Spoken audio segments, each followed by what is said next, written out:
Baş sponsor Esmar House.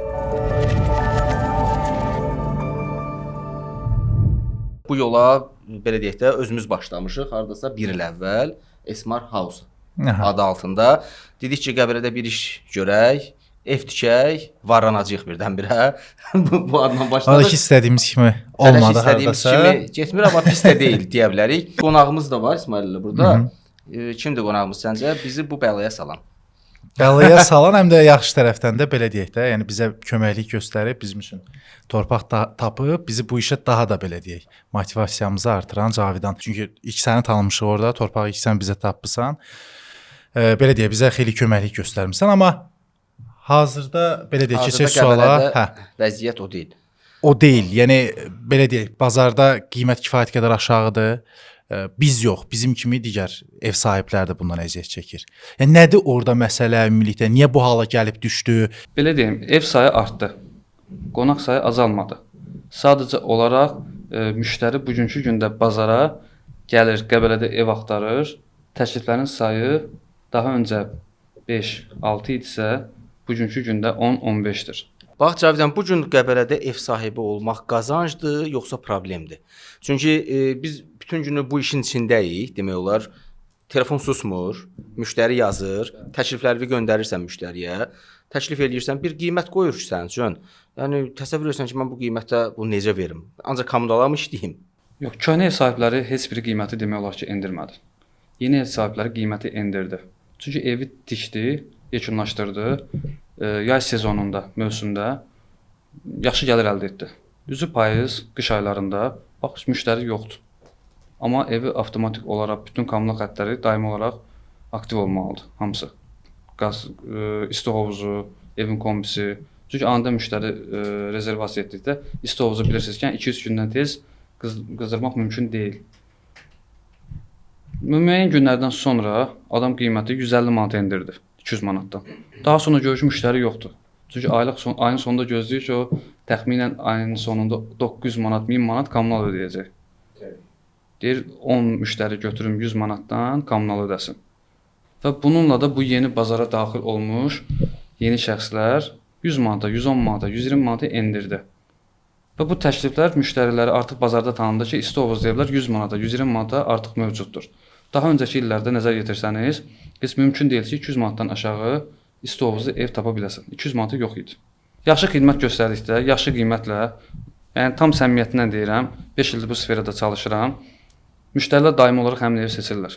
Bizim bir 60-70 manat kommunal xərcimiz olur gün ərzində. Bu ay bilsən 600 manatdan çox kommunal gəlib. Təsəvvür edirsən? Bir müştərinin zaten raskodu 80 manatdır.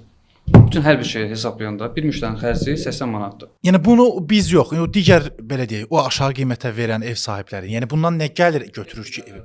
Bəs nədir məqsəd? Müştəri orada istədiyini zaten əldə etdi. Onu istədiyi 100 manat ev rezervasiya etmək idi. Bəs 100 manat ev sonra rezervasiya etdi və bu bazarda tanındı ki, artıq 100 manat isti hovuzlu evlər var. Artıq bugünkü gündə sən 200 manata təklif edə bilmirsən. O adam bunun davamını gətirə bilir, yoxsa müəyyən bir vaxtdan sonra qiyməti artırır? Qapısını bağlayır.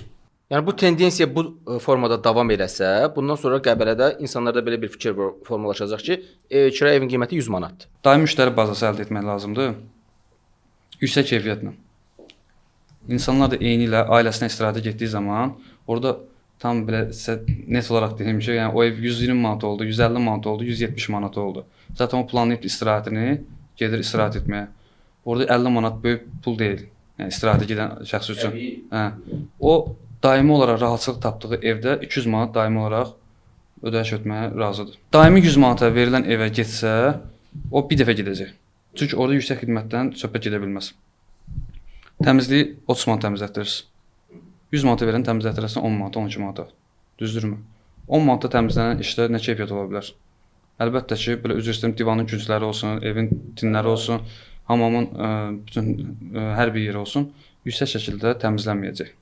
Bu müştəri də ailəsinə gəldi və iydən, qoxudan, təmizlikdən narazı qalacaq. Bugünkü gündə diqqət etsəz, bazarda günü 300 manata, 250 manata evlər hələ də yəni qalıbdır. Onlar qiymətin endirimib və müştəri bazası da daimidir.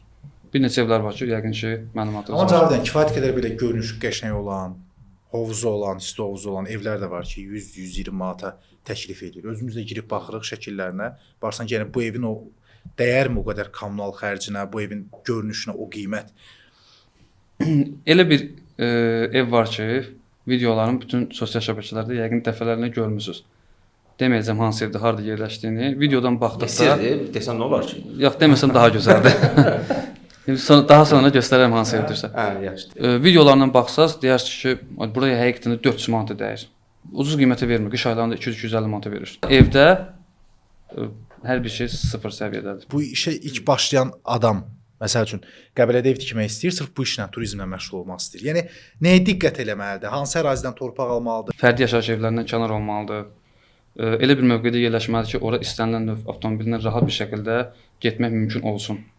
Elə bir mənzərəli yer olar ki, orada torpaq satılar, amma yolu bərbad şəkildə olar. O düz mənzərə superdir. Yəni ora yolun yerindən düzəltmək, bərpa etmək bu sizin üçün əlavə xərc olar. Müştəri ən çox birisini axtarır. Qaldığı yer o qədər rahat, komfortluq tapsın ki, ya qısa müddət ərzində restoranlara gedə bilsin, marketə lazım olsa marketə tez çatsın, aptekədə. Bunlara qaçır. Yəni, çox uzaq bir yerlərdə hamı torpağa gedir, görür, nə olsun asfaltın kənarıdır.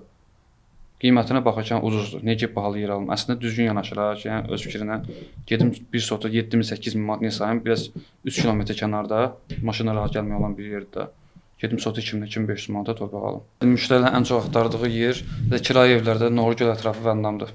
Zəng vururlar, deyirlər qardaş bizə 2.000-3.000 torpaq yaxşı bir yerdə, mənzərəli bir yerdə. Deyirəm 2-3 minə yoxdur da qardaş. Yaxşı yerdə torpağın sotu 10.000 manat artıq.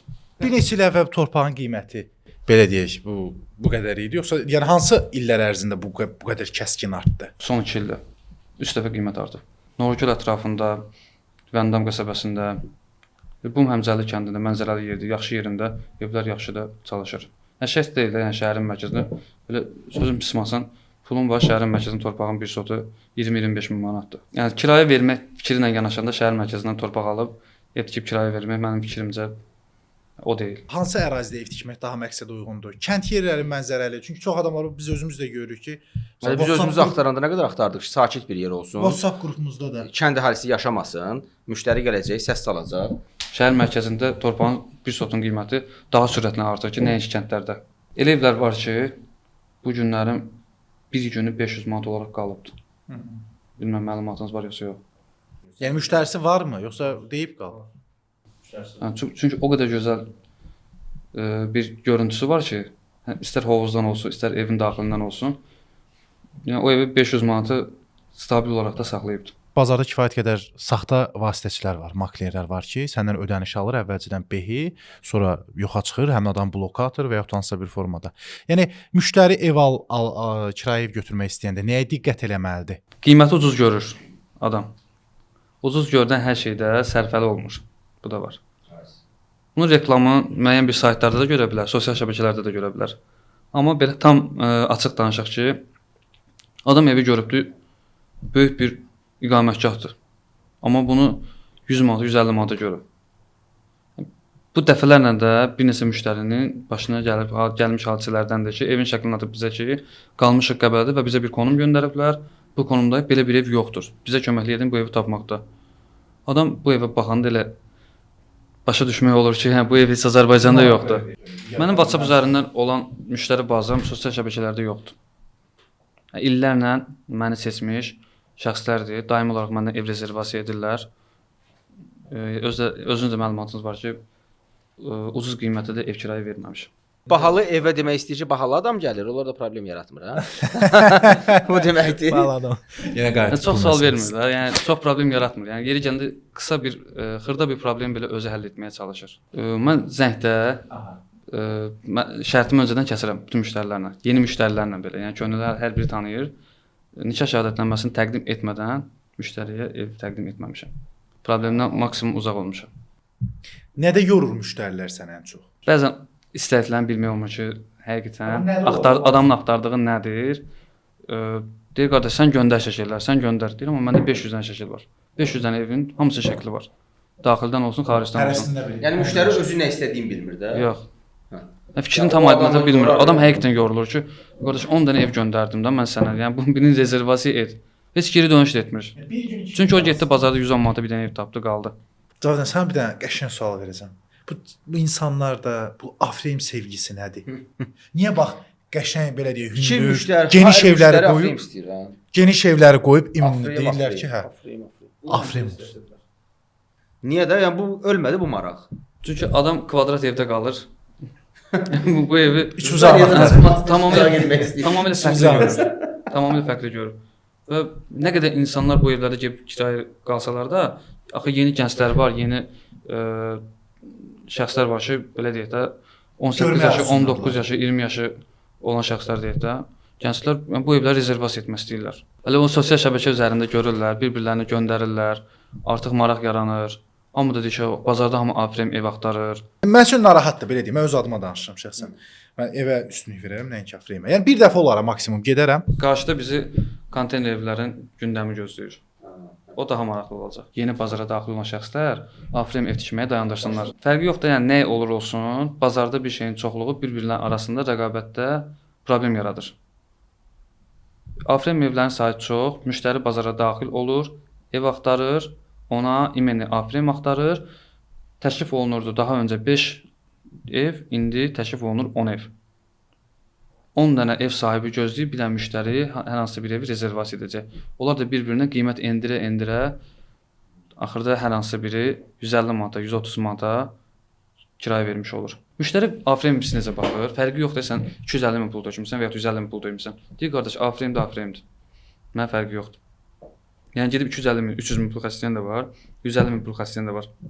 Eyni pulu qazanırlar gündəlik kirayəsində. Hətta deyəlim yay aylarında da, qış aylarında da. Adam Afrim axtarır. Modern evi satmaq daha asandır, nəinki Afrimi. Çünki Afrim ilkin olaraq baxan kimi hər kəs qıraqdan elə bilir ki, 40-50 min pul xərclənibdir. Sən də satış olaraq qiymət deyirsən 170 min, 180 min. Deyir, niyə 180 min alım? Mən bu 40-50 minə tikə bilərəm. Elə tikə bilərəm deyib başladılar və bunların da sayı günü-gündən artmağa başladı. Nəticə bərbad bir şəkildə. Nəticə sıfır. Sonda bildirim ki, ucuz görünən hər şey sərfəli olmur. Daha öncə də bir torpağın satışında məlumatım oldu ki, xəbərsiz alıblar. Allah xeyirlərini versin. Xoş oldu Cavidan. Minnətdaram. Xoş oldu. Bu gün check out. Check out. Check out. Baş sponsor Esmar House.